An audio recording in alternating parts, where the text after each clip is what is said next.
Got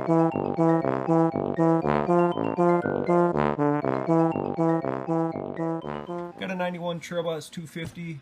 Carburetor is dirty on the inside. It hasn't been ran for 5+ years. You can see from the outside wasn't taken very good care of. Thing is definitely used and abused.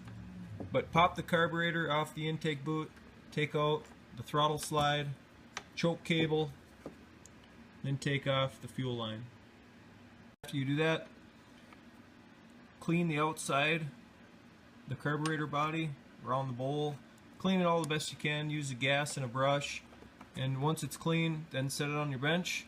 We'll open her up. The carburetor cleaned up a little bit. Flip it upside down like that. Start by taking out these 4 Phillips head screws to remove the bowl. After the bowl's removed, you'll want to remove the float arm, the needle, and you remove this float arm by tapping on the pin and it popping out the other end. This side's flat, so you want to tap on it this way. And you'll want to remove the main jet as well as the pilot jet down in there. There we have, the needle is out, main jet, pilot jet. You can see there's some stuff at the bottom of the bowl. You want to make sure you clean everything real good. I usually clean, the outside of the parts, same with the jets, clean the outside, hit them with a brush, and then poke through with a wire. You want to be careful on the pilot jet because pushing too much wire through there will actually take away some of the brass. And after that's done, after those parts are clean, we can go through the carburetor block using carbon choke cleaner. I can explain what ports are critical, which ones we need to have open for this, and hopefully when it's all done, it runs like a top. Alright, so we clean the outside of this and the jets, clean the inside of the bowl. If you need to, you can remove the floats by removing this on each side. I avoid doing that if I don't have to, just because they are brittle. They get brittle over time. But for the jets, take a piece of braided cable and you'll want to just run that through the hole of the jet. And on the pilot jet, you'll want to make sure you're getting it through those holes as well. Get all that cleaned up, look through the light. If you need to, use compressed air, blow through it, but clean the jets inside real good. And from there, again, we'll move to the carburetor block. Here's the main jet through the light.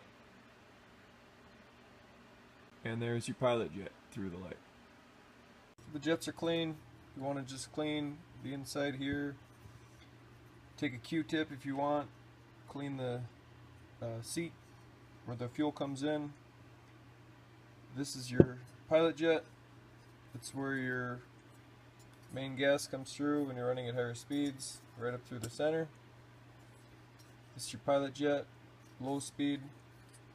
The air fuel mixture screw right there, which is connected to this port. So we'll want to blow through using carb choke cleaner, blow through all the ports, passageways, clear up any blockage, and then reassemble. So really with the main jet, you'll want to make sure that that hole is clean. You kind of see, it's difficult to see, but it's not quite completely clean. So you want to spray through that. After that, you'll want to do the pilot jet. Through the needle jet, you can see it's real clean. So we should be good on the main jet. These 2 brass holes are your breathers to atmosphere. This one comes up and out this nipple here. This one goes down along here to here, across here, out that brass nipple there. You want to make sure those are clear and open to atmosphere. So to explain the holes on the intake side, this one here and this one run through to your needle jet, so your main jet. This one here runs up through here to the brass screw. That's your air idle adjuster for your pilot jet or your idle jet. And this hole back here is for your choke. And this is a plunger style choke. So really it's critical to make sure all passageways are clear for that choke, as well as all passageways for this air fuel mixture for your pilot jet. Start with the passageways for idle. You can do that by removing the air fuel mixture screw located here. With that screw out, you'll want to clean it real good. Really how this works, here would be airflow in. That is drilled through that hole, connecting this one with the brass plug to that one. This one is plugged, but it goes all the way through here. Here's your pilot jet location. This hole is plugged, but that was a drill hole connecting, you know, the bottom of that to that line there. These two holes are also important for correct pilot jet airflow. So you can put your finger over there, spray your carb cleaner through there, and it should come out that hole there. And you want to just make sure all those passageways are clear to make sure your pilot jet and carburetor on idle runs the way it should.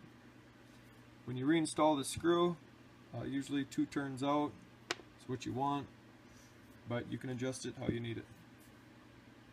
What I found works out real good, take your thumb, plug this hole, take your finger, plug this hole, and then you'll spray your carb cleaner in that hole, and you'll see it ends up coming out through not the hole on the left, but the one on the right.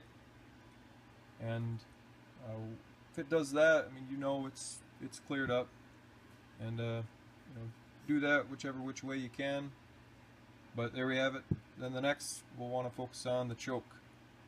So for the choke, same thing. Airflow in, follows this passageway. Here's a brass plug that was drilled across through there, which comes inside your carburetor body there. There's also this angled hole which connects to this brass piece.